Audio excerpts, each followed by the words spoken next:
Iya. Udah.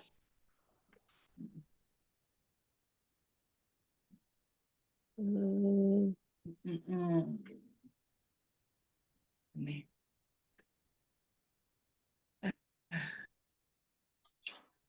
Dimulai dari Ari kali ya. Monggo Ari, Dr. Ari. Kitab Zakat 624. A'udzubillahiminasyaitonirrajim. Bismillahirrahmanirrahim. Dari Ibnu Abbas bahwasanya Nabi Muhammad SAW mengutus Muaz ke Yaman. Dia menyebutkan hadis itu. Di dalamnya disebutkan bahwa Rasulullah bersabda, sesungguhnya Allah telah mewajibkan atas mereka zakat dari harta mereka yang diambil dari orang-orang kaya di antara mereka dan diberikan kepada orang-orang fakir dari kalangan mereka. Muttafaq alaih, dan lafaz ini milik Al-Bukhari. Paham, Dok. Jadi zakat itu memang bukan untuk berasal dari orang yang mampu atau Ya. orang kaya. Ya, Dan diberikan tujuannya diambil dari orang-orang yang kaya, maka dibagikan kepada orang-orang yang miskin di antara. Suatu hari sepasang suami. Kemudian supaya lebih jelasnya bahwa mustahik zakat, Dok, di surat At-Taubah ayat 60 itu sekalian. Surat apa? Surat At-Taubah. At-Taubah. Surat At-Taubah ayat 60.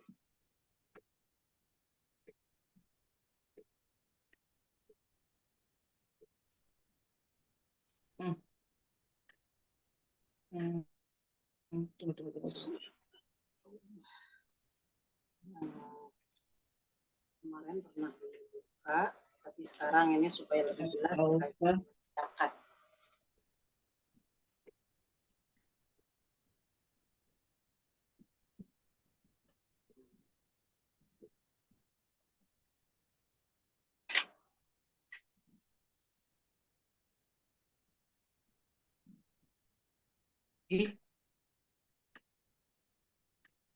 Kok mau nyerah ya? Tunggu. Masih muter ini. Tut.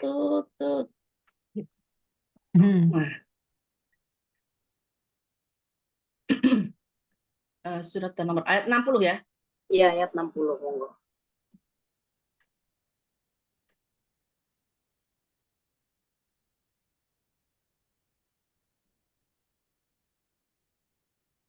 Monggo lanjut Dokter Ari. Belum nampak. Belum. Loh.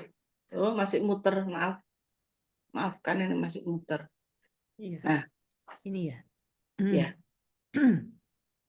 Sesungguhnya zakat itu hanyalah untuk orang-orang fakir, orang miskin, amil zakat yang dilunakkan hatinya atau mu'alaf, untuk memerdekakan hamba sahaya, untuk membebaskan orang yang berhutang, untuk jalan Allah, dan untuk orang yang sedang dalam perjalanan, sebagai kewajiban dari Allah. Allah Maha Mengetahui, Maha Bijaksana.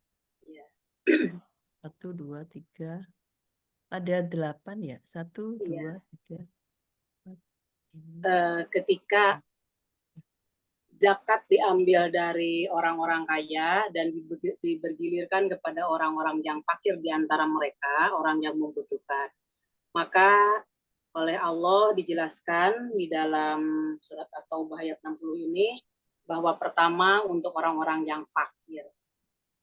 Jelas ya, sudah saya jelaskan yang fakir bahwa mereka itu tidak memiliki pekerjaan, akan tetapi kebutuhannya sudah pasti karena mereka masih hidup, itu berhak menerima zakat. Yang kedua, orang miskin, dia punya pekerjaan tapi tidak mencukupi dalam kebutuhannya. masih perlu bantuan, maka dia pun berhak menerima zakat. Kemudian amil, orang-orang yang melaksanakan zakat, Pengurus zakat. pengurus-pengurus. Maka dia berhak, jadi walaupun dia kaya, dia amil kaya, kalau dia berkenan untuk menerima haknya dia, maka boleh walaupun dia kaya menerima, karena dia posisinya sebagai amil. Tapi kalau umpamanya dia tidak berkenan untuk menerima zakat itu, maka dia udah saya nggak usah dibagi, ya berarti itu kerelaannya dia. Boleh-boleh saja seperti itu. Kemudian mu'alaf ulubuhum, artinya orang yang baru masuk Islam. Kenapa orang yang baru masuk Islam berhak menerima zakat? Di sini satu, untuk mengikat bahwa dengan adanya diperhatikan oleh Islam dalam masalah pemberian zakat tersebut, insya Allah dia hatinya akan lunak dan akan mengikuti ajaran-ajaran Islam, ya insya Allah seperti itu. Itu untuk ikatan. Wafir riqob, dan untuk memerdekakan hamba sahaya. Hamba sahaya sekarang ini nggak ada di kita hamba sahaya. Jadi ini mungkin dipending aja hamba sahaya, karena ini di zaman Rasulullah. Nah, wal ghorimina, dan orang-orang yang berhutang. Umpamanya ada keluarga kita yang dekat, atau tetangga, atau saudara, siapa aja yang dia itu muslim, maka dia lagi kelilit utang. Maka ketika kita punya rezeki, dan insya Allah memang wajib mengeluarkan zakat dari mal kita, dari harta kita, maka orang yang kelilit hutang pun berhak untuk menerima zakat. Selanjutnya wa fisabilillah, dan dia melaksanakan di jalan Allah. Artinya dia meninggikan ajaran-ajaran Islam, seperti para DKM masjid, dia mengurus masjid, kemudian para penyebar agama, guru-guru ngaji, kemudian para ustadz-ustadzah yang ada di TPQ biasanya, maka dia berhak menerima zakat. Dan Ibnu Sabil, orang yang dalam perjalanan. Maka ketika orang dalam perjalanan tersebut tidak, boleh jadi tidak memiliki atau kehabisan bekal, maka dia berhak untuk menerima zakat dari kita. Seperti gini, biasanya kalau umpamanya pas hari raya Idul Fitri, ada tamu ke kita, maka ketika tamu itu masih ada di waktu pembagian zakat fitrah, itu ada tamu di rumah itu, maka dia berhak menerima, karena dia namanya Ibnu Sabil. Dan ini merupakan ketentuan dari Allah, dan Allah Maha mengetahui lagi Maha bijaksana. Itulah yang berhak menerima zakat. Monggo, ada komentar, ada pertanyaan. Ustadzah, saya bertanya, ini berarti kaitannya dengan zakat mal atau zakat fitrah gitu ya, Ustadzah? Ya, zakat mal atau zakat fitrah. Atau sodakoh kita, yang sodakoh sunat kita, yang di luar wajib. Oh, bisa ya sodakoh. Tapi nanti, nah inilah Ustadzah, saya juga ingin menanyakan apakah boleh ini dikelola atau dibuat administrasi yang tertib gitu ya Ustadzah. Kan kita di sini semua diserahkan kepada perhitungannya dan sebagainya, diserahkan kepada kita masing-masing ya Ustadzah. Kan kita nggak tahu kalau jumlah kekayaan kita itu hanya kita saja. Beda kalau pajak ya Ustadzah. Kalau pajak itu semua kita laporkan lalu dihitung bayar pajak berapa. Nah, di sini berkaitan dengan zakat ini kerelaan berarti ya Ustadzah ya? Beda lagi. Kalau zakat, kalau sekarang di kita ini kan kita terikat oleh zakat. Ya. Maka kalau di negara Islam itu yang membayar zakat itu adalah hanya orang-orang kafir, yang dia itu kafir zimmi namanya, minta perlindungan untuk keselamatan di negara Islam. Tidak dipungut zakat di negara Islam, orang Islamnya itu. Nah, yang dipungut zakatnya itu yang diambil ke rumah masing-masing, biasanya dari barang ternak atau baitul mal. Nah, masalah baitul mal, yang tahu kan kita sendiri masalah banyak dan tidak banyaknya harta kita. Nah, cuman kita harus tahu ilmunya.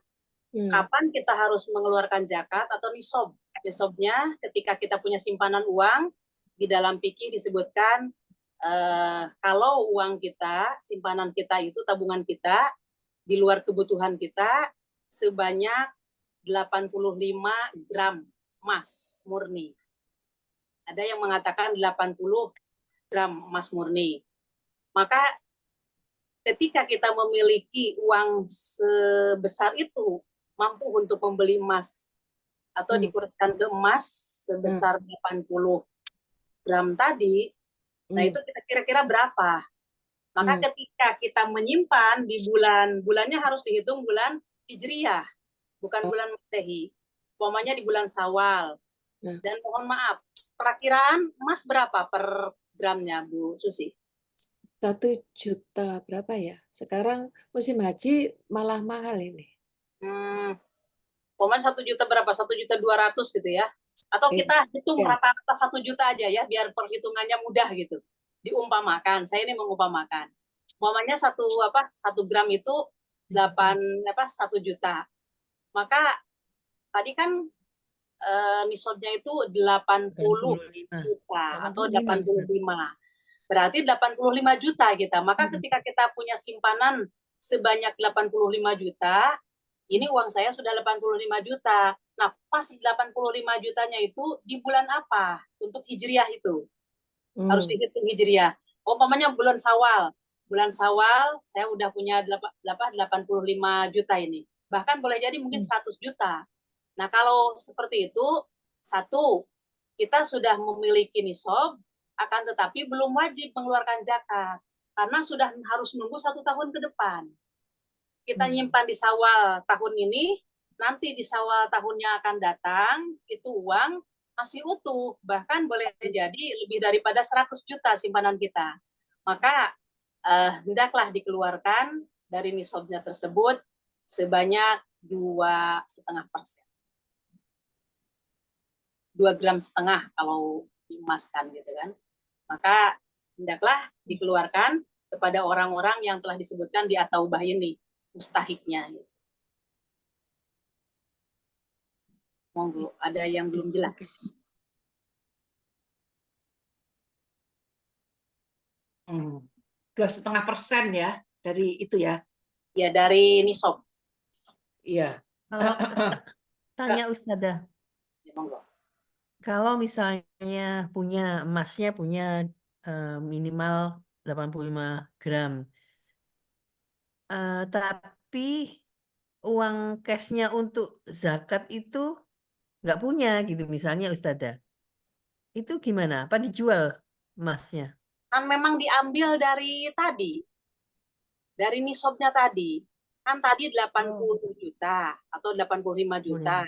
Berarti diambil aja dari situ. 2,5%-nya. 2,5 gram dari penyimpanan nisab tadi. Itu? Gitu ya, baik. Ustazah, ya. Fakir tadi itu kan tidak punya pekerjaan ya? Pensiunan itu termasuk nggak? Ya enggak, dia kan masih punya penghasilan. Tapi boleh jadi pensiunan itu termasuk miskin. Dia punya penghasilan tapi tidak mencukupi. Enggak, maksudnya pensiunan tuh enggak punya uang pensiun. Swasta berarti. Dia tidak menerima swasta gitu. Misalnya kalau swasta kan enggak ada uang pensiun. Oh, terus kalau umpamanya beliau masih punya tabungan, punya simpanan, berarti dia tidak termasuk miskin dan tidak termasuk fakir. Kalau masih bisa memenuhi kebutuhannya dari tabungannya itu. Oh, jadi maksudnya tidak punya pekerjaan, tapi juga penghasilannya tidak bisa memenuhi kebutuhan hidup minimalnya ya. Kalau tidak punya pekerjaan, istilahnya ya mohon maaf, seperti pensiunan, seperti punya tabungan tadi, Dok. Dia tidak punya pekerjaan tapi punya tabungan gitu ya. Iya. Oke. Jadi dia tidak berhak menerima karena dia boleh jadi mungkin pensiunnya relatif banyak, relatif sedikit gitu kan. Walau Iya. alam. Baik. Bah. Ini saya kembalikan ke Bulughul Maram ya. Ya, kembali ke Bulughul Maram sekarang. Monggo lanjut. Enggak, saya masih ada mau tanya. Ini loh. Dan diberikan kepada orang-orang fakir dari kalangan mereka. Dari kalangan mereka itu artinya yang 8 tadi itu ya. Orang-orang Islam. Terjemahannya kok dari kalangan mereka itu Orang-orang sesama Islam. Muslim atau 8 tadi itu? Hah? Ya. Mustahiknya yang berhak menerimanya 8 kategori tadi. Salah satunya apa dia gitu. Kemudian mereka dari kalangan mereka orang-orang Muslim. Jadi maksudnya kalau yang non Muslim tapi miskin nggak dapat gitu apa? Sebenarnya diutamakan yang Muslim dulu. Oh, diutamakan yang Muslim dulu, nanti kalau ada lebih baru gitu ya maksudnya. Iya, karena masalahnya gini dok, ketika kita bersedekah atau mengeluarkan zakat bagi orang yang Muslim, orang Muslim itu dia bisa memenuhi kebutuhannya dan dipakai makan, tenaganya dipakai ibadah kepada Allah, dipakai menyembah Allah. Sedangkan orang non-Muslim, dia punya kekuatan bukan untuk menyembah Allah, tapi dia untuk menjalankan kesyirikan.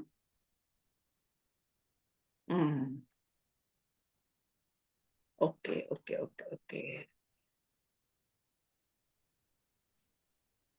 Mohon maaf tanya Ustazah. Ya, Kan ini yang diutamakan Muslim ya. Iya. Tapi kalau kita misalnya bisa berbagi dengan non-Muslim, kemudian itu menjadi penarik buat mereka. Oh ternyata kalau di Islam itu ada seperti ini, itu gimana? Ya alhamdulillah, berarti dia dapat hidayah. Itu urusannya Allah lah yang memberikan dia perasaan seperti itu. Kalau momennya kita punya tetangga yang bukan Islam, kemudian dia kelihatan memang miskin sekali gitu kan, ya jangan dibiarkan oleh kita, ya kita kasih.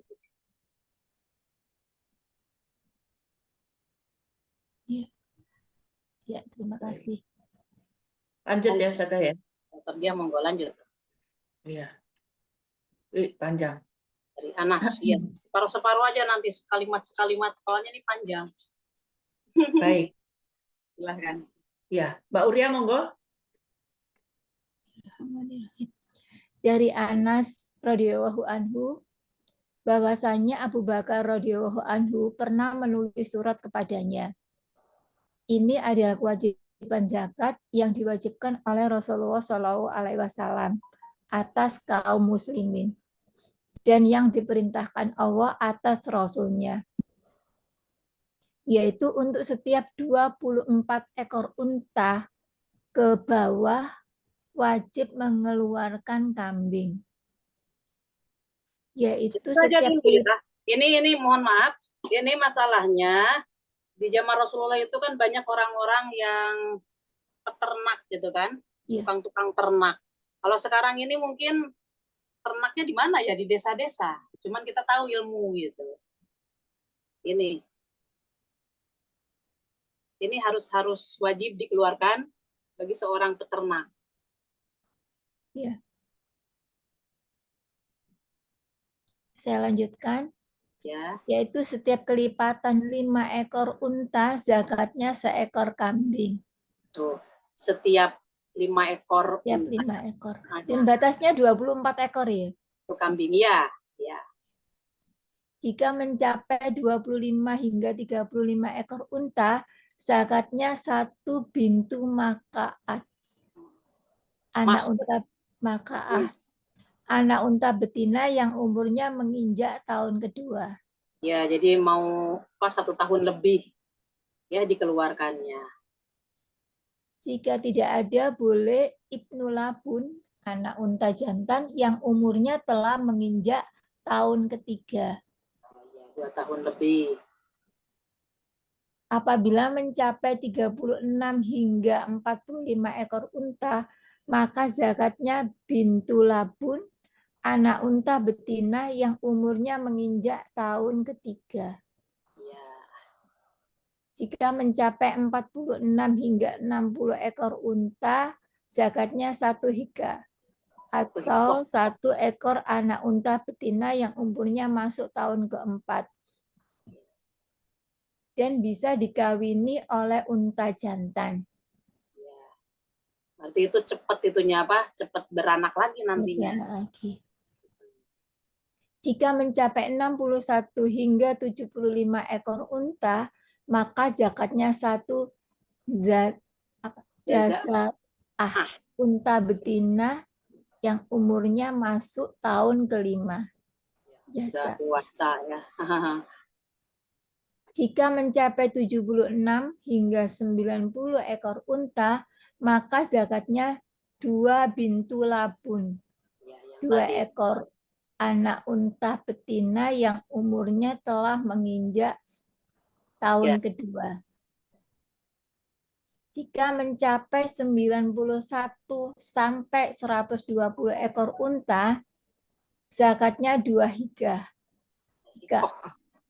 Anak unta betina yang umurnya telah masuk tahun keempat dan dapat dikawini oleh unta jantan. Dan jika telah lebih dari 120 ekor unta, maka setiap 40 ekor untanya 1 bintu labun, dan setiap 50 ekor unta zakatnya 1 hika. Dan apabila ia tidak memiliki kecuali hanya 4 ekor unta, maka tidak wajib atasnya zakat kecuali jika sepemiliknya menginginkan. Nah, ini namanya zakatnya zakat tidak wajib, artinya sodakoh sunat ya, zakat sunat gitu kan. Jadi kalau umpamanya punya 4, ya kita mau mengeluarkan zakatnya sekehendak kita, karena itu tidak belum sampai nisab di dalam hewan ternak. Sebagaimana kalau kita punya uang belum mencapai 80 juta atau 85 juta, hanya kita memiliki 50 juta. Berarti ketika kita memiliki 50 juta berarti belum sampai nisab. Maka kita mengeluarkan sodakohnya terserah kita. Boleh jadi kita sodakohnya mau dari 50 juta saya mau mengeluarkan 5 juta. Saya mau mengeluarkan 10 juta. Atau dari segitu saya mau mengeluarkan hanya 100.000. Monggo. Itu karena tidak wajib. Nah, karena tidak wajib, istilahnya tidak ada ketentuan kadarnya atau ukurannya. Itu, Bun. Ustazah, jadi ingat, seandainya seorang muslim belum tahu ilmunya, jadi dia tidak pernah berzakat, kemudian setelah tahu ilmunya gitu, ngedobelnya gimana zakatnya? Kena denda enggak? Kalau itu uang masih ada di dalam tabungannya dia, ya tinggal menghitung aja. Maksudnya, misalnya nih, sederhananya begini dah, anggaplah 10 tahun gitu, 10 tahun enggak pernah berzakat, padahal selama 10 tahun sampai sekarang itu kaya, di atas nisab begitu. Ya. Terus yang dikeluarkan itu 10 tahun, kali 10 tahun. Ya, kali 10 tahun. Kalau dia mau bertobat gitu kan. Loh, saya ini sudah 10 tahun, mulai 10 tahun ke belakang ini saya malah sudah nyimpen 100 juta. Sekarang mungkin ya MM-an atau bagaimana sudah 10 tahun ini. Ya tinggal dikelipatkan aja. Gitu. Sekali 10, apa nisabnya itu. Dari berapa gitu lah. Keluarkan seperti itu. Insya Allah seperti itu. Iya. Baik. Lanjut Mbak Uria.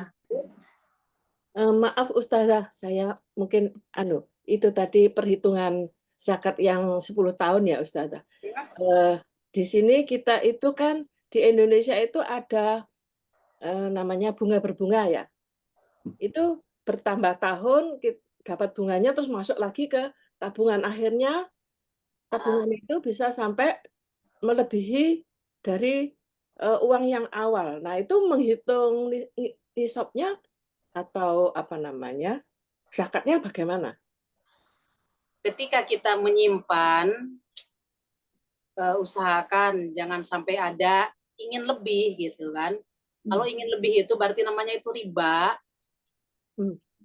Di apapun juga gitu. Cuman kalau kita mau bersih-bersih dari hal seperti itu, uang yang kita tabung itu sudah berapa? Kalau toh umpamanya ada lebihnya, kita mau betul-betul bersih dari riba, maka lebihnya itu kita ambil dikasihkan kepada orang miskin di luar perhitungan zakat kita. Karena itulah yang dikatakan riba apapun juga. Nah, seperti kita menyimpan uang secara deposito itu nanti kalau udah 1 tahun kan ada ukuran-ukurannya sekian persen. Nah itulah yang dikatakan riba. Jadi mungkin wah iya jelimet ya. Jelimet. Setelah 10 tahun kan mungkin ada bunganya. Bunganya itu disisihkan dulu gitu maksudnya Ustazah ya. Nah, ya. Tapi Lalu bingung juga kita ya. Iya. Bingung juga ya. Ya. Kalau toh umpamanya kita bingung, tapi kalau umpamanya kita punya catatan waktu transaksi berapa gitu kan, boleh jadi kalau orangnya rajin selama 10 tahun itu menyimpan, ya itu yang pokok itu yang dihitung. Tapi kalau sudah hilang, kadang-kadang kan hanya kita buku tabungannya aja, maka dilihat dari segi itu aja, jumlah dari buku tabungannya aja, dihitung itu berapa gitu aja, Bismillah. Karena kita niatnya juga tidak hanya menyimpan, hanya mengamankan aja. Seandainya itu disimpan di rumah, jangan-jangan kan nanti kena kecoa, kena apa gitu. Akhirnya malah lembaran-lembarannya itu jadi rusak. Ya, saat ini itu kan banyak sekali Ustazah untuk menyimpan uang ya. Seperti mungkin ada yang usaha punya pabrik atau misalkan usaha rental ya, mobilnya banyak. Ya. Nah, itu disamakan dengan nisabnya dengan emas atau seperti ini, unta dan kambing gini, Ustazah? Bisa ke emas.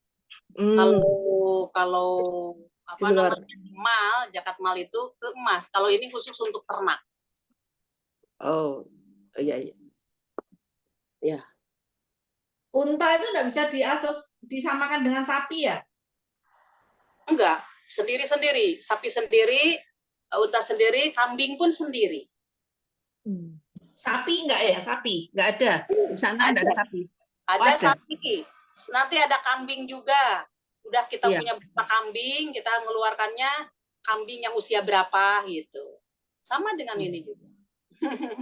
Baik. Lanjut dulu. Ya. Mengenai zakat kambing yang dilepas mencari makan sendiri, jika mencapai 40 hingga 120 ekor kambing, zakatnya 1 ekor kambing. Tuh, Dok, jelas kan baru ditanyakan itu? Iya. Tapi lepas. Jadi maksudnya tidak diambilkan kita sendiri rumput-rumputnya atau kita membeli rumput kepada orang gitu, tidak seperti itu. Tapi kalau dilepas dari 120 itu hanya 1 kambing. Sebenarnya ringan ya zakatnya itu.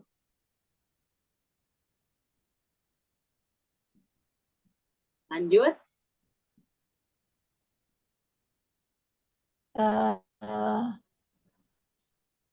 Jika lebih dari 120 hingga 200 ekor kambing, zakatnya 2 ekor kambing.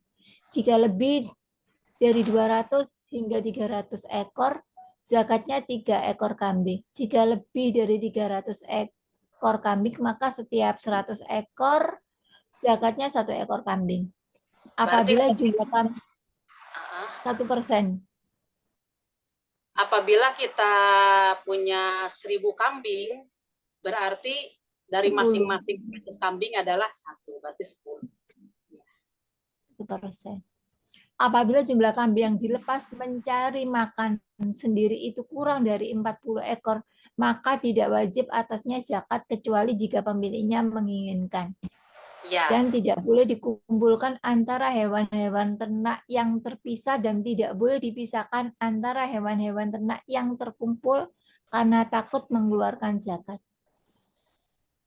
Umpamanya Maksudnya gimana? kita punya kambing yang dipelihara oleh orang lain sampai berjumlah umpamanya 1000. Kemudian di kita sendiri, kita yang merawat sampai 1000 juga. Nggak boleh kita memisahkan. Atau umpamanya di situ kurang dari 1000. Di situ hanya umpamanya hanya 200. Nah, kita yang dipelihara oleh kita adalah 1000. Itu tidak boleh dipisahkan. Karena kambing yang dipelihara oleh orang itu kambing kita. Maka tetap ketika kita mau mengeluarkan zakat itu harus dihitung, disatukan. Kita punya 1000, di situ punya yang dipelihara oleh orang adalah 200, maka 1200. Apabila lebih daripada tadi berapa ratus di sini sebutkan, maka satu masing-masing dari 100 itu hanya 1 kambing. Ya. Maka ketika 1200 kambing berarti 12 kambing harus dikeluarkannya. Gitu. Nggak boleh itu kan belum sampai nisab umpamanya. Nggak boleh. Seperti gini, sama dengan uang. Ketika uang kita ini dipinjam oleh orang sebanyak 30 juta. Kita punya simpanan uang di rumah itu atau di bank itu 50 juta. Nah, kita nggak boleh memisahkan itu. Jadi yang dipinjam pun itu termasuk uang kita. Maka ketika kita jumlahkan dengan uang yang dipinjam oleh orang, berarti 80 juta, sudah sampai itu nisab. Jadi tetap, itu harus disatukan, harus dihitung oleh yang punya uang, oleh pemilik. Mustahiknya tadi itu kan Ustazah sebutkan misalnya kayak guru-guru TPA pakai gitu ya. Nah, marbotnya kan juga iya, anggap ini kambing dikasihkan misalnya masjid yang ada marbotnya, ada TPA-nya gitu, badan atau perseorangan. Kalau di zaman Rasulullah itu dimasukkan ke Baitul Mal. Nanti Baitul Mal yang ngolah. Iya.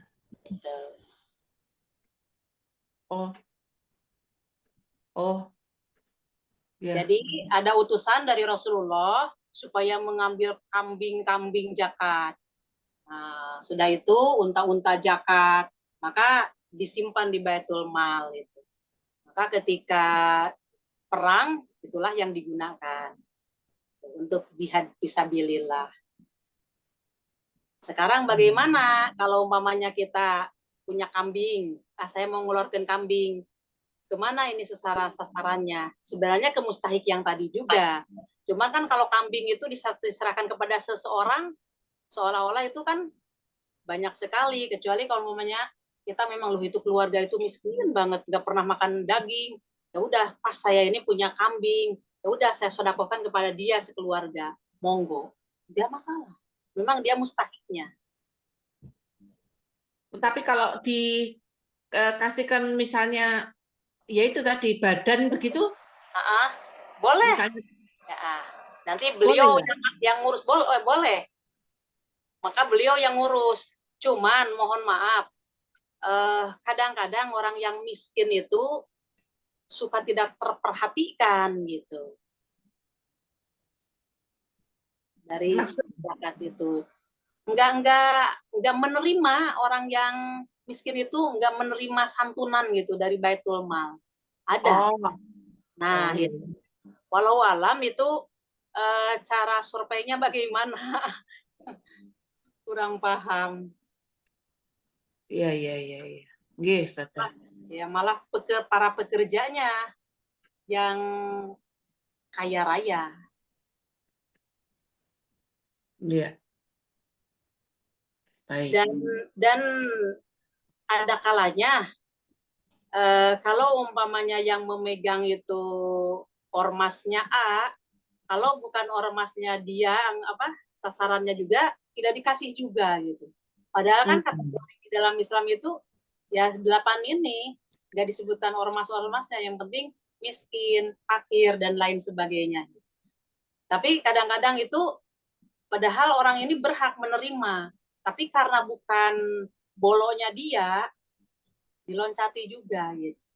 Sekarang ini sepertinya gitu yang saya tahu sebagian fenomenanya begitu. Ya. Baik. Lanjut Mbak Uria, monggo. Dan binatang yang dimiliki oleh 2 orang yang bersekutu pada waktu dikeluarkan zakatnya, maka harus kembali dan dibagi rata.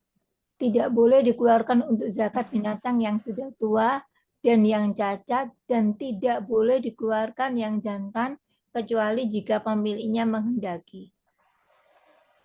Jadi mengeluarkan kambing ataupun unta itu jangan yang sudah tua, karena sumnya dan dagingnya pun mungkin satu nggak nyaman, alot, kemudian ya kurang bergizi, lain lagi dengan pas dia itu lagi segar-segarnya, maka itulah yang dijadikan hewan zakat.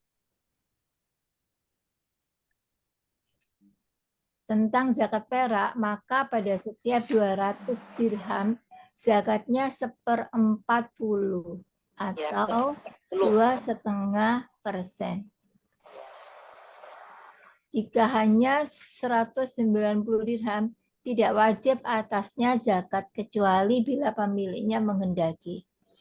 Dan barang siapa yang jumlah untanya telah wajib mengeluarkan seekor unta betina yang umurnya masuk tahun kelima, namun ia tidak memiliki kecuali unta betina yang umurnya masuk tahun keempat atau hikah, maka ia boleh mengeluarkannya ditambah 2 ekor kambing jika tidak keberatan atau 20 dirham. Dan barang siapa yang sudah wajib mengeluarkan seekor anak unta betina yang umurnya masuk tahun keempat, padahal ia tidak memilikinya, maka ia memiliki anak unta betina, maka masuk tahun keempat, padahal ia tidak memiliki, namun ia memiliki anak unta betina yang umurnya masuk tahun kelima, maka boleh diterima jazaah itu darinya. Tetapi si pemungut zakat wajib memberikan kepadanya 20 dirham atau 2 kambing. Supaya jadi, sempurna. Kembali, ada pengembalian. Supaya sempurna. Yang tadi kan harusnya untanya itu masuk tahun kelima, tapi ternyata nggak ada. Hanya masuk tahun keempat, maka diganti yang masuk tahun keempat ditambah dengan 2 ekor kambing. Nah, itu. Nah, ini dibacanya kalau mau paham sekali, diulang. Tapi kan yang jelas kita ini sudah paham bahwa zakat ternak itu seperti inilah. Loh, ini sebetulnya zakatnya itu bentuk hidup atau mati? Hidup, Dok. Hidup ya? Terserah yang penerima itu mau dia ambil dagingnya atau mau dia jadi ternak lagi, terserah ya? Enggak, itu langsung. Maksudnya dagingnya gimana? Enggak, kayak misalnya kayak ini apa? Itu adha itu kan dibagikan dagingnya, disembelih semua. Tapi zakat ternak ini kan hidup ya, bukan? Ya, hidup. Dia keluarkannya hidup. Nanti yang mengurus disembelih atau tidak disembelihnya di umaronya itu. Di Baitul Malnya itu. Diambil zakatnya itu nanti yang mengaturnya. Kira-kira ini masyarakat kok kurang gizinya gitu. Maka disembelihkan dan dibagi-bagi kepada yang kekurangan tadi. Kalau di zaman Rasulullah itu dipelihara, kemudian dijadikan hewan untuk kendaraan perang.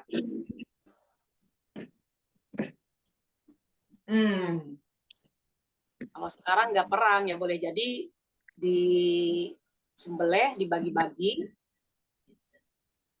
Dan jarang-jarang kan sekarang mungkin. Dan mohon maaf, kalau toh di desa mungkin sudah sampai nisab atau belum. Paling banyak juga berapa ya di desa itu, nggak sampai ratusan gitu kan.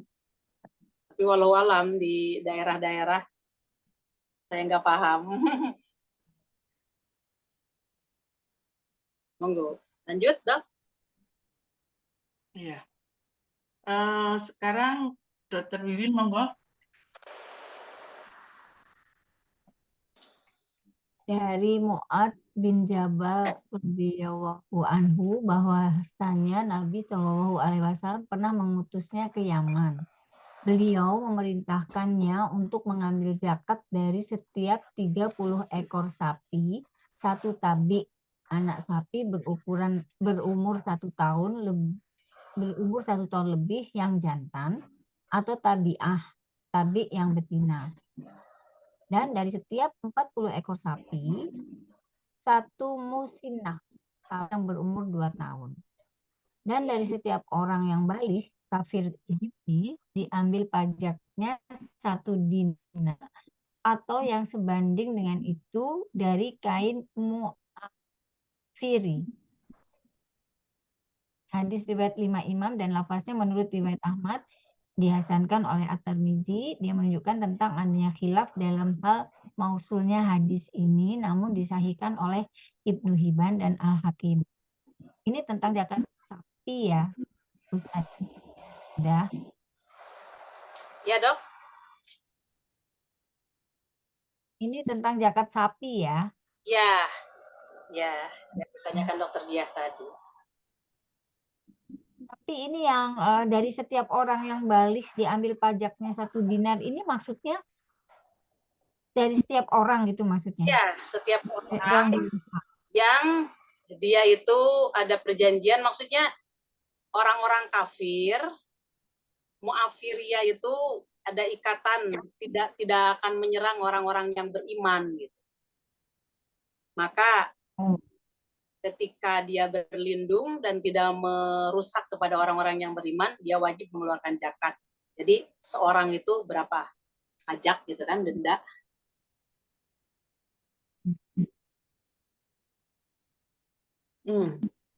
Ya. Tapi kafir timi. Ya Dok. Kain mu'afiri. Dokter Wiwin, monggo. Kain mu'afiri ini apa ya? Nama sebuah ikatan kabilah di Yaman yang dia itu termasuk kafir zimmi, suatu golongan itu.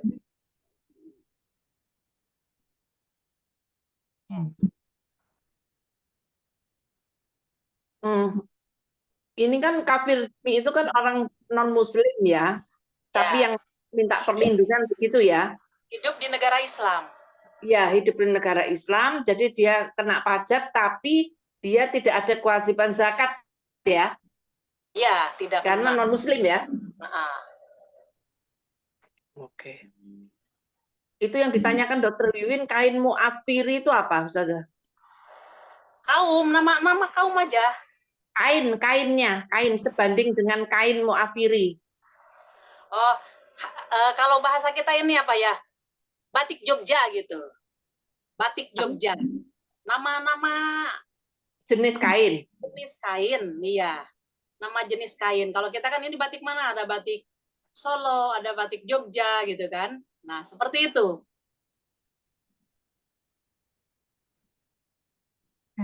Macam apa itu? Kalau di suku-suku daerah Timur Tengah itu kayak selendang gitu ya. Ya. Selendang ciri khas dari kaum itu. Ada namanya tersendiri kan. Oh, ini adalah sulaman yang dihasilkan dari ini dari ini ya, seperti itu. Tenunan ya. Oh, ini tenunan orang luar, ini dari daerah Batak, dari itu. Ya, itu hanya nama. Ya, itu saya pernah lihat itu di budaya India juga begitu. Jadi kalau suku ini itu kainnya apa tertentu, tapi bentuknya rata-rata selendang. Dekne itu biasanya dipakai untuk apa ini? Sorban. Ya, Itu menandakan suku-suku. Nah, ini mungkin kain muafiri ini kan yang Ustazah bilang kaum, namanya kaum ya, muafiri, dan dia punya ciri khas kainnya itu ya, dan ya, itu lebar panjangnya juga tertentu ya. ya. Dan terutama tenunan-tenunannya, bahannya juga mungkin ya. Gitu. Insya Allah ya seperti itu. Sebanding gitu. Lanjut ya, Sada. Ya, monggo. 627 Mbak Indri Artini. Oh, baik. Terdengar suara saya ya, Dok? Ya, Jelas. Oh, baik. 627 dari Amr bin Syuaib, dari bapaknya, dari kakeknya. Dia berkata, Rasulullah bersabda, zakat kaum muslimin diambil di tempat-tempat sumber air mereka. Hadis riwayat Ahmad. Sedangkan di dalam riwayat Abu Dawud disebutkan, dan tidak boleh diambil zakat mereka, melainkan di kampung-kampung mereka. paham maksudnya. Bun. Ini kurang paham, Ustazah. Ini maksudnya zakatnya diambil sekitaran mereka aja gitu ya? Ya. Kalau di zaman dahulu itu, waktu di zaman Nabi Musa pun, ketika calon istrinya Nabi Musa itu kan mengembalakan kambing. Maka sebelum dibawa ke tempat ke kandangnya, ke rumahnya, maka di situ ada suatu tempat yang untuk ngasih minum ternak-ternaknya. Nah, maka ketika mengambil zakat itu dari tempat minumnya si unta-unta tadi, unta, kambing, sapi, maka diambil di situ. Karena ketika di situ semua kambingnya kumpul, dan disitulah diambil oleh orang-orang yang memang ditugaskan oleh Rasulullah mengambilnya di situ. Ya seperti itu di tempatnya masing-masing. Jadi di mana hewan ternak itu diberikan makan minum, disitulah zakatnya diambil gitu ya? Oh, baik. Ya. Dan nggak ada paksaan, maksudnya nggak boleh dipaksa, tapi yang punya pun kan harus sudah tahu gitu. Oh, baik ya. Lanjut ke 628 ya. Dari Abu Hurairah, dia berkata, Rasulullah bersabda, tidak diwajibkan zakat atas seorang muslim pada budaknya dan tidak pula pada kudanya. Hadis riwayat Al-Bukhari, sedangkan di dalam riwayat Muslim tidak wajib zakat atas budak selain zakat fitrah. Paham, Dok? Paham, Bunda? Jadi budak itu dia jadi diberi untuk budaknya dikeluarkan zakat juga gitu ya, Ustazah? Rasulullah SAW bersabda, laisa alal muslimi fi abdihi. Tidak wajib atas seorang muslim mengeluarkan zakat atas hambanya. Jadi ketika seseorang dia membeli atau memiliki hamba sahaya, pembagian dari rampasan perang, kan dia menerima hamba sahaya, maka tidak perlu dikeluarkan zakat. Oh gitu. Kecuali nanti zakatnya itu bagi juragannya, bagi tuannya ketika Idul Fitri. Maka ketika Idul Fitri, si hamba sahaya kena kewajiban zakat. Yang menanggung zakatnya tersebut adalah majikannya. Paham, Bun? Paham. Jadi kalau misalnya kita punya ART, kita juga menanggung zakat fitrahnya. Nah, ini yang salah ya, mohon maaf. ART itu bukan hamba sahaya. Salah total itu yang memahami itu. Saya jelaskan. Monggo, Dokter Diah bagaimana? Barangkali jenengan bisa menjelaskan? Oh, yang disebut hamba sahaya, jelaskan Dok. Hamba sahaya itu ya apa? Ya itu. Itu kalau yang dari perang, kalah perang, itu maka mereka jadi budak dan dibagi-bagikan begitu. Kalau orang Muslim dengan orang kafir itu kalah perang, hartanya dikatakan gonimah. Ya. Harta rampasan perang. Orang-orangnya kan kena sandra semuanya, terikat, maka itu dibawa pulang oleh orang-orang yang beriman. Sudah harus pasrah itu. Kalau dia tidak mau ya dibunuh gitu. Nah, maka ada ratusan, maka dibagi-bagikan kepada orang yang mengikuti perang tersebut. Nah, ketika dibagikan kan sudah memiliki, jadi punya sendiri. Ya, yang ikut perang tadi itu juragannya. Maka ketika ada pembagian hamba sahaya, maka tidak perlu dikeluarkan zakat karena dia menerima hamba sahaya itu. Jadi hamba sahaya itu, si juragannya itu tidak perlu mengeluarkan zakat. Jadi hamba sahaya itu tidak dijakatin gitu. Akan tetapi kalau masalah zakat fitrah, si hamba sahaya itu kena kewajiban. Sama dengan orang merdeka, sama dengan juragannya. Maka yang menanggung untuk mengeluarkan zakat fitrah berarti si juragannya. Paham ya? Iya. Selanjutnya di sini atas seorang muslim zakat pada hambanya dan tidak pula pada kudanya. Paham nggak ini kira-kira? Kudanya juga nggak dijakatin ya? Ah, gitu dong. Piaraan. Kuda, kalau dia punya kuda, kuda itu kan untuk kendaraan. Jadi tidak perlu dikeluarkan zakatnya. Kalau sekarang identik dengan apa, Dok? Ya itu. Motor. Kalau Iya, punya kuda Ustazah. ya orang suguh banget. Mobil, sepeda, motor, apalagi ya beca, apa aja. Ketika kita membeli mobil, Transportasi ya, Ustazah. ketika kita punya mobil baru, kita tidak perlu mengeluarkan zakatnya. Karena di sini tidak diwajibkan. Karena kita punya mobil itu kan untuk kendaraan yang kita pakai, untuk kesana kemari, untuk usaha itu tidak dikeluarkan zakat. Maka sebelumnya kalau kita punya simpanan itu lain lagi, gitu kan? Beda lagi. Kita punya simpanan sebanyak 100 juta. Kita nyimpan di bulan Syawal, maka Syawal yang akan datang kalau itu masih utuh 100 juta, ya dikeluarkan karena itu sudah melebihi nisab. Tapi ketika di tengah-tengah, umpamanya bulan Muharram, saya perlu mobil umpama. Nah, maka dari 100 juta tersebut, kemudian kita ini punya uang hari ini umpamanya. Kita punya hasil hari ini 200 juta,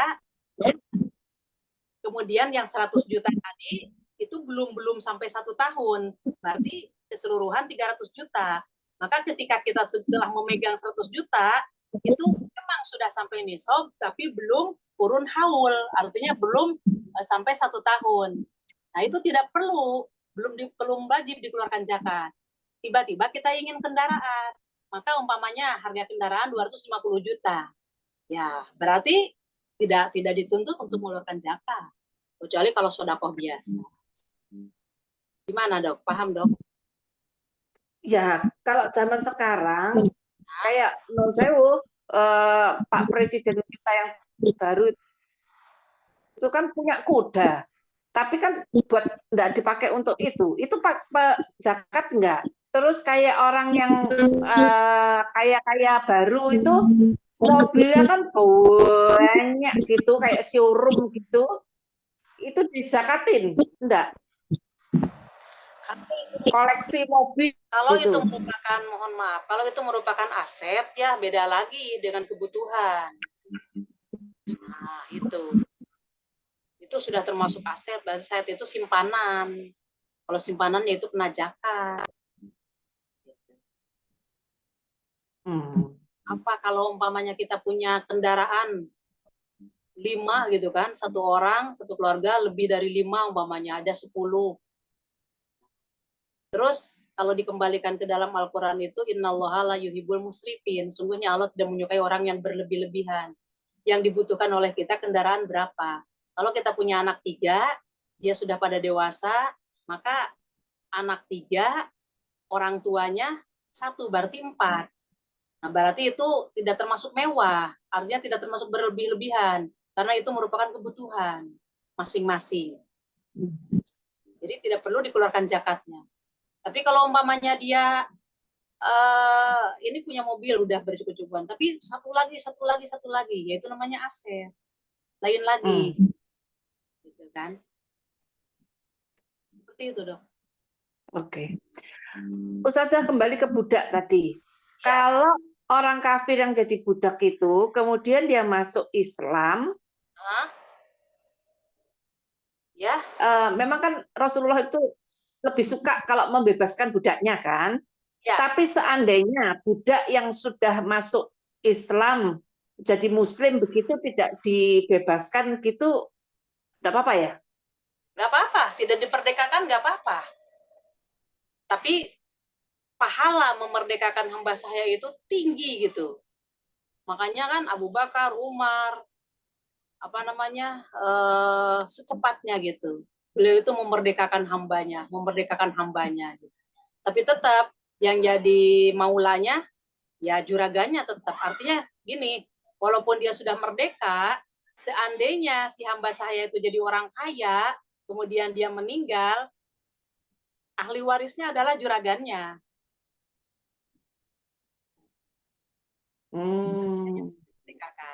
Nah, saya akan menerangkan tentang ART tadi ya, mohon maaf. Pembantu-pembantu yang di rumah-rumahan itu bukan hamba sahaya. Kalau ART itu dia kerja, gitu kan? Dia orang merdeka, cuman kerjaannya membantu rumah tangganya orang. Dia mengerjakan ya sesuai dengan kebutuhan tuan rumah. Kemudian dia digaji per bulan berapa. Itu bukan hamba sahaya.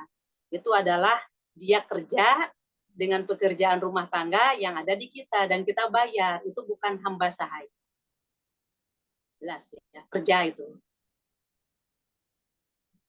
Paham, Dok? Iya, oke. Baik. Kata ya. 629 Mbak Indrina Suherdina.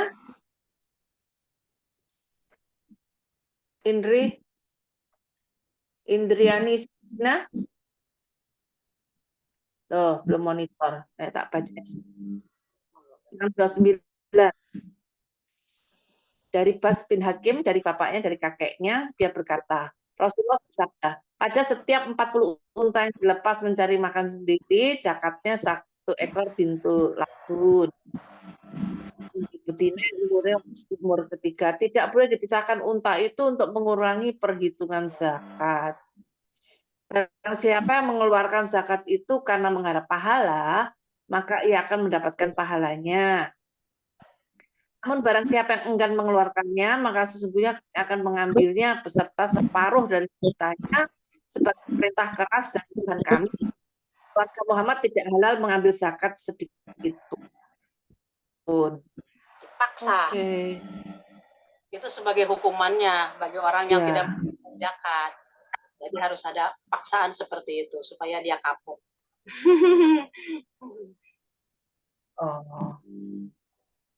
Oh, iya. Barang siapa yang enggan mengeluarkannya, maka sebagai perintah keras dari Allah, maka yaitu diambil separuhnya, dipaksa.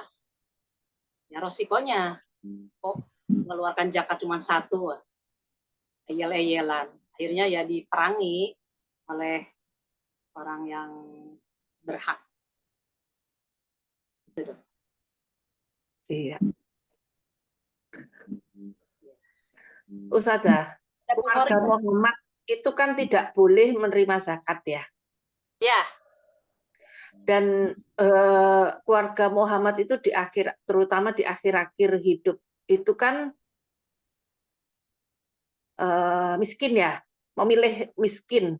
Bahkan ada kan banyak yang tidak banyak hadis yang menceritakan bahwa Aisyah itu cerita sampai berapa hari tidak pernah kenyang gitu kan? Ya. Ya. Yang saya masih penasaran itu, jadi sebetulnya Rasulullah ini lebih memilih miskin ya? Ya. Sampai ketika gini ya, namanya perempuan boleh jadi di mana saja kan menginginkan masalah perhiasan-perhiasan, kebutuhan rumah gitu. Maka dari itu pernah kejadian itu di Muslim dong, panjang hadisnya. Maka akhirnya terjadilah pertengkaran. Maka ketika itu sampai ya singkat cerita Rasulullah mengadakan sumpah kepada istrinya, selama 1 bulan saya tidak akan masuk kepada rumah-rumah istri saja. Gitu. Demi Allah, selama 1 bulan saya tidak akan masuk. Yaitu asbabun nuzulnya atau asbabul wurud dari hadis tersebut disebabkan para istrinya itu meminta nafkah, boleh jadi mungkin lebih dari target. Jadi minta kepada Rasulullah. Ya sebenarnya wajar-wajar aja suami minta kepada suaminya, kan tetapi keadaan suami seperti itu apa yang harus diberikan. Maka sampai suruh milih, Allah yang memerintahkan. Tanya dia, mau ikut Allah dan Rasulnya atau mau memilih masalah kekayaan dunia. Maka seandainya kamu mau memilih harta kekayaan dunia, pasti akan aku kasih. Tapi ya diceraikan oleh Rasulullah. Mau pilih mana? Ya Aisyah sampai berkatanya begini, ya kalau coba kan itu Rasulullah menyampaikan wahyu itu kepada Aisyah. Terus Aisyah berkata, ya nggak mungkin lah ayah saya yaitu Abu Bakar, nggak mungkin ayah saya menyuruh aku untuk minta cerai. Sampai seperti itu. Jadi nggak akan ridho. Maka dari itu saya memilih Allah dan Rasulnya, kata Aisyah. Maka Aisyah berpesan kepada Rasulullah, wahai Rasulullah, kalau istri-istri yang lain bertanya, kalau Aisyah, kalau saya memilih apa, jangan Anda katakan kepada mereka bahwa saya ini memilih Allah dan Rasulnya. Di situ menunjukkan kan ya bahwa cintanya Aisyah kepada Rasulullah, dan seolah-olah secara emosi, ya kalau ada orang yang memilih harta, berarti ya Rasulullah kan menceraikan mereka gitu. Ya yang saya hadis Muslim tersebut itu lucu banget gitu ceritanya itu. Nah, maka apa jawab Rasulullah? Aku ini diutus bukan untuk berdusta, katanya gitu. Kata Rasulullah. Maka seandainya istri-istri yang lain bertanya, Aisyah milih mana? Ya kan saya kasih tahu milih Allah dan Rasulnya. Maka akhirnya 9 istri Rasulullah tersebut semuanya sepakat milih Allah dan Rasulnya. Itu ceritanya. Nah, ketika Rasulullah tidur dalam sebulan tidak bertemu dengan istrinya atas sumpahnya beliau li'an, maka Abu Bakar masuk ke rumah tempat menyepinya Rasulullah di sebuah tempat itu. Maka ketika melihat Rasulullah bangun, maka di pipinya itu ada bekas-bekas pelapah kurma. Maka Abu Bakar itu nangis sampai berkata begini, ya Rasulullah, Anda itu pemimpin dunia, katanya. Anda itu adalah utusan Allah. Apakah Anda tidak berdoa kepada Allah sebagaimana orang-orang Raja Persia? Dia mendapatkan kemewahan sebegitu besarnya. Apa jawab Rasulullah? Wahai Abu Bakar, apakah Anda tidak rela bahwa mereka itu hanya mendapatkan dunia? Apakah Anda tidak ridho kalau dunia itu dikasihkan kepada mereka, sedangkan mereka tidak mendapatkan apa-apa di akhirat? Artinya, si orang tersebut sengsara di akhirat, kaya di dunia. Yang di hadis kemarin itu ya, yang 4 orang, kategori 4 orang itu. Dia dunia mendapatkan kemewahan, maka ketika di akhirat dia masuk ke dalam neraka. Apakah Anda tidak ridho, katanya, bahwa dunia ini diberikan oleh Allah kepada mereka? Maka di situ ya Abu Bakar ya. Sedangkan Anda atau kita akan mendapatkan apa yang Allah janjikan nanti di akhirat, itu surga yang tidak ada duanya dan selama-lamanya kita di surga. Nah gitu, Dok. Di hadis Muslim banyak tentang kehidupan Rasulullah, dan Rasulullah itu makan hanya untuk kekuatan saja di dalam melaksanakan ibadah. Jadi tidak ada kemewahan apa. Itu adalah pemimpin Islam. Dan itulah sebagai uswatun hasanah. Apa yang bisa dipetik dari keterangan tadi?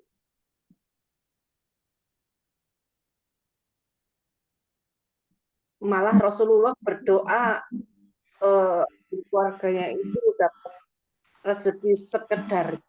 Ya, sekedar kekuatan aja. Jadi Muslim. Malah bukan berdoa kaya ya, berdoa. Masya Allah. Pernah kejadian Aisyah itu ketika Rasulullah tidak ada, Aisyah itu diberi kasur oleh tetangganya. Begitu Rasulullah masuk ke rumahnya, Aisyah kaget. Loh, dari mana ini Aisyah? Dari tetangga. Maka kata Rasulullah, kembalikan. Rasulullah di situ, Aisyah di situ enggan gitu. Apa kata Rasulullah itu? Seandainya aku mau, aku sudah ditawarin oleh Allah. Kalau kamu mau, ini gunung Uhud ini akan dijadikan oleh Allah emas. Nah, gitu. Itu untuk kekayaan aku, katanya. Kalau aku mau. Gitu sampai seperti itu. Maka disuruh membalikan itu kasurnya itu kepada tetangga yang memberi. Itu Dok, sampai seperti itu. Saking juhudnya Rasulullah, hidup dan matinya lillahi ta'ala itu seperti itu yang dicontohkan oleh Rasulullah.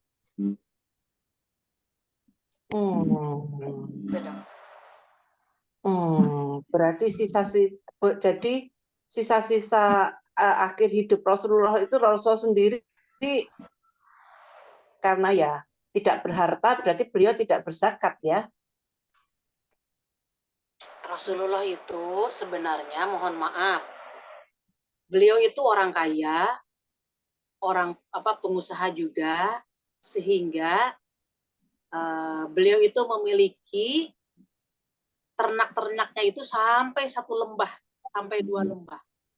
Akan tetapi Rasulullah itu tidak eman gitu. Tidak tergiur dengan harta tersebut. Maka ketika ada pemuka kampung, dia orang belum masuk Islam, kemudian si orang itu meminta kepada Rasulullah, maka oleh Rasulullah dikasihkan semuanya itu. Ambil aja semuanya. Sampai si orang itu, ya jangan main-main Muhammad, katanya. Apakah ini ambil bawa aja gitu. Maka ketika dibawa, karena Nabi Muhammad itu sudah tahu semuanya, sifatnya Nabi Muhammad tidak berdusta dan tidak pernah marah gitu kan, maka diambil. Maka ketika si pemuka kampung itu pulang ke kampungnya, langsung diumumkan kepada masyarakatnya. Wahai kaumku, katanya, saya ketemu dengan Muhammad dan Muhammad memberikan unta 1 lembah, 2 lembah di bawah itu tuh. Lihat, ini Muhammad menunjukkan bahwa dia itu tidak takut kaya, tidak takut miskin, katanya.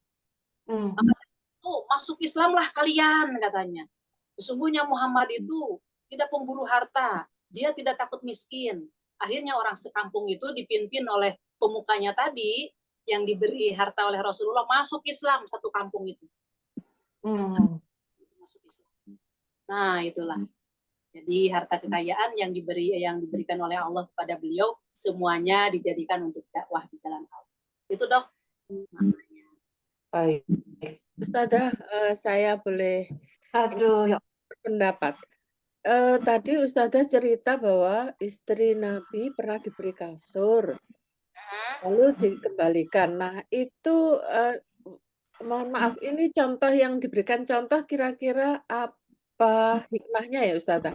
Kan sekarang ini ya kayak kasur dan sebagainya kan sudah bukan barang mewah lagi, sepertinya sebagai hidup sehat ya, hidup lebih baik kan ya. Nah, ini apakah contoh yang diberikan Rasul ini, apakah kita tidak boleh hidup enak gitu? Maksudnya hidup di kasur itu, di atas kasur nggak boleh ya, Ustaz? Wah Bukan, ini maknanya bukan itu. ya, Akan tetapi juhudnya Rasulullah merendahkan dirinya Rasulullah di hadapan Allah seperti itu gitu. Apakah kita tidak boleh memakai kasur? Bukan dalam arti kita sebagai umatnya tidak boleh memakai kasur. Boleh jadi kasur kita ini berlapis-lapis dan lebih daripada yang biasa orang-orang pakai gitu kan. ya. Gitu tren merek seperti ini. Ya udah ditukar, ini kasihkan kepada orang. Kan rata-rata begitu gitu. Ya. Orang sekarang itu. Tapi dalam artian apa? Juhudnya seorang hamba dan dia itu tidak betul tidak apa? Walaupun istilahnya mohon maaf, kasur busa yang 3 cm kalau dia masih bisa layak pakai itu aja digunakan gitu. Itu saking juhudnya orang tersebut. Hanya untuk sekedarnya, tidak untuk Sekedarnya ya. Ustazah, mungkin waktu itu beliau berbuat seperti itu karena ada umatnya atau tetangganya yang lebih miskin gitu ya mungkin ya, sehingga dia tidak menolak. juga. Tidak juga. Masalahnya apa? Kan ketika malaikat itu turun, yang malaikat tersebut diciptakan hanya untuk menyampaikan kalimat itu aja. Kata Jibril, wahai Muhammad, ini malaikat baru turun sekarang, mulai dari diciptakan. Dia hanya ingin menyampaikan kalimat ini. Apa kalimatnya? Wahai Muhammad, aku ini kan utusan Allah, disuruh Allah mau pilih kamu sebagai Rasul dan Raja katanya di bumi ini, atau kamu sebagai hamba dan Rasul. Maka Jibril kan mengatakan, wahai Muhammad, juhudlah. Akhirnya Rasulullah, saya memilih hamba dan Rasul. Kalau toh kamu menghendaki untuk menjadi Raja dan Rasul, maka Allah akan memberikan. Sehingga akan aku jadikan, kata Allah itu, Gunung Uhud itu sebagai emas. Jadi di situ bukan dalam arti Rasulullah melihat orang yang paling miskin supaya beliau itu dicontoh kemiskinannya. Tidak seperti itu. Akan tetapi beliau lebih mementingkan masalah akhirat ketimbang dunia. Mengutamakan akhirat ketimbang dunia. Uswat sama seperti itu yang ada di Rasulullah, seolah-olah orang sekarang itu buta gitu kan, tidak mengambil uswahnya dalam hal itu. Yang nyata sekarang, yang real itu sekarang ini berebut-rebutnya harta gitu kan, saling memperkaya diri, nggak mau disaingi. Kalau toh memang dia mampu lebih daripada orang yang nyaingi, aku lebih baik beli lagi yang lebih mewah, kan begitu. Itu apa namanya, karakter dunia. Tapi ketika orang itu didampingi dengan ilmu dan dia itu melihat pemimpinnya sebagai Rasulullah, ternyata Rasulullah itu kehidupannya seperti itu. Dan secara ilmu pun kita mengetahui, walaupun orang itu memiliki apartemen berapa tingkat, kendaraannya berapa banyak, toh kalau dia meninggal pun tidak dibawa. Itu yang jadi utama. Tapi ya itu harus sering baca di dalam hadis-hadisnya yang jelas. Baru kita akan banyak sadarnya. Gimana, Dok? Iya, saya waktu ini Ustazah membayangkan, seandainya saya tetangganya ya, mau ingin berbaik hati kepada tetangga saya yang ternyata kebetulan dia juhud tadi ya, artinya tidak mau bermewah-mewah. Kemudian pemberian saya, kasur saya yang saya berikan kepada orang tersebut kemudian dikembalikan, kan saya merasa, aduh, gimana gitu ya. Padahal kita maksudnya adalah kasihan itu tetangga saya itu. Kalau kondisi sekarang Iya. hal tersebut kita kan punya dalil gitu kan. Kita membaca lagi rujukan. Ketika Rasulullah mau memberi kepada Umar bin Khattab, ini dikasihkan. Maka kata Umar bin Khattab, kasihkan kepada orang yang lebih memerlukan dari saya. Maka Rasulullah kan terus mengasih sampai 3 kali. Maka Umar bin Khattab dikatakan begini Rasulullah, seandainya kamu perlu, gunakan. Tapi kalau kamu tidak perlu, bisa kamu sodakohkan. Kan gitu. Sekarang itu kita ngambil seperti itu. Supaya menjaga perasaan orang yang memberi. Kita banyak ilmu insya Allah. Kalau di zaman Rasulullah memang keimanannya mereka itu seandainya itu dikasihkan lagi dikembalikan, bahkan lebih malu nanti seandainya dia mau ngasih kepada Rasulullah. Walaupun pandangannya seolah-olah gini, kalau umpamanya itu diterima oleh Rasulullah, berarti Rasulullah memerlukan harta. Tapi ketika orang itu dikembalikan lagi harta tersebut, orang itu malah lebih segan kepada Rasulullah. Kemarin aja saya ngasih kasur dikembalikan, seandainya saya ngasih apa-apa, nanti dikembalikan. Lebih baik saya tidak ngasih gitu kan. Itu, tidak tersinggung, mereka malah lebih segan. Ya, itu berarti contoh untuk pemimpin ya, maksudnya begitu. Tidak menerima pemberian sembarangan ya, untuk menjaga wibawa mungkin ya. Yang menjaga semuanya ya. Menurut pandangan kita kan dia miskin gitu kan mohon maaf ya seperti itu, seperti inilah.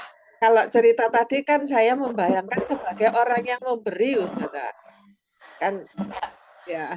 Karena sekarang gitu kan, kita pun diberi kan, kita sudah tahu di dalam masalah hadis di Bulughul Maram ataupun di Bulughul Maram terutama, wahai perempuan gitu kan, janganlah kamu menghinakan kepada tetanggamu yang apabila tetangga itu memberi sayur kepadamu walaupun itu hanya kukunya kambing katanya.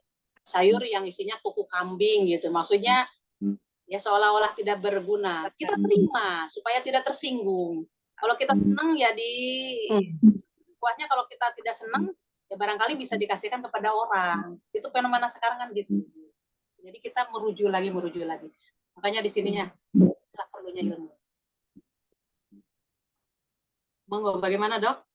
Ya, saya membayangkan itu kan kalau saya menangkapnya contoh yang diberikan Nabi itu adalah seorang pemimpin, mungkin pejabat ya, berhak untuk menolak pemberian ya. Walaupun tidak dikasih pun sekarang, mohon maaf, yang ngambil sendiri haknya orang. Bahaya lagi. Padahal kalau dilihat dari segi gaji kan, udah melebihi siapapun. Saya kan ada pengalaman Ustazah waktu di Jepang itu. Saya maksudnya itu memberi cindera mata kepada gurunya anak saya. Itu ditolak mentah-mentah Ustazah. Jadi di sana kan memang ditanamkan untuk tidak menerima apapun selain gajinya. Nah, di luar itu dianggap sebagai gratifikasi. Padahal saya waktu itu memberi semacam kenangan ya. Tapi bagi mereka itu merasa mewah dan dia menolaknya. Dia bilang, saya nggak usah kayak gini, saya dikasih kalender kenang-kenangan tidak berhak. Jadi dikembalikan Ustazah. Waktu itu saya nelangsa ya. Tapi iya, di kemudian hari saya mikir, oh berkah juga. Jadi artinya malah justru menanam dia Islam akhlak Islam itu dia punyai. Saya gitu malu saya itu waktu itu. Malu, aduh lebih Islam daripada saya bilang gitu. Jadi dia tidak menerima apapun, bahkan air minum mungkin seorang polisi itu tidak boleh menerima teh botol atau air, itu yang ditanamkan oleh mereka. Nah, ini budaya ini sebenarnya sudah dicontohkan oleh Rasulullah ya seperti itu. Ya. Cuman itu diterapkannya di negara non muslim ya. Iya. Padahal kita punya sendiri, ya seperti ini dicontohkan oleh Ustazah tadi itu. Menerima pemberian semacam itu kita tidak sungkan untuk mengembalikan gitu ya Ustazah. Supaya yang diberi itu tidak tersinggung. Iya. Jadi banyak apa rujukan gitu. Iya.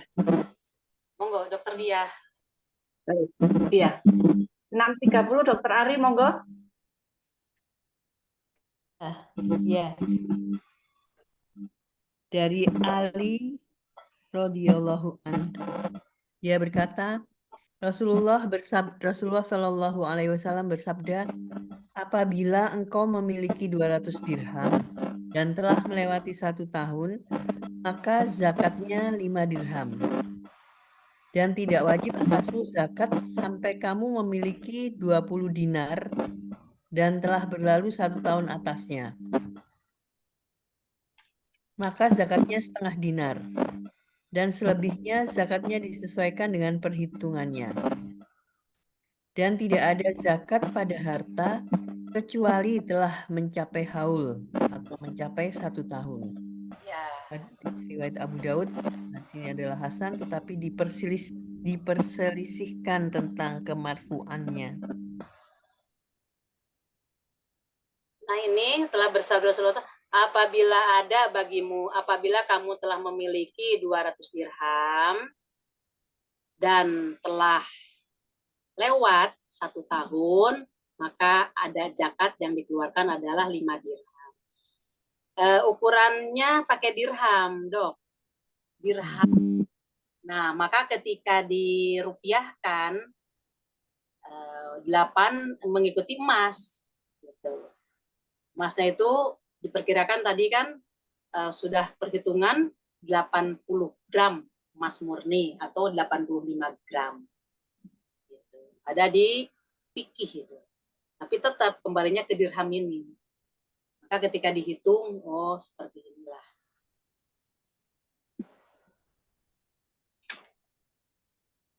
Iya. Jelas. Iya.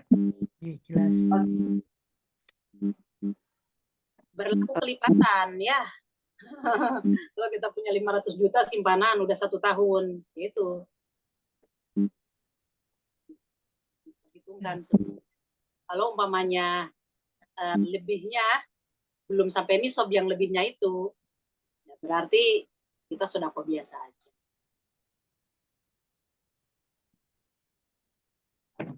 Lanjut ya Ustazah. Ya, lanjut. Mbak Uria, monggo.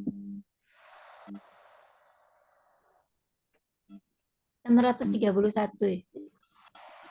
Dan di dalam riwayat At-Tirmizi dari Ibnu Umar radhiyallahu anhu disebutkan, barang siapa yang mendapatkan harta, maka tidak wajib zakat kecuali setelah lewat 1 tahun.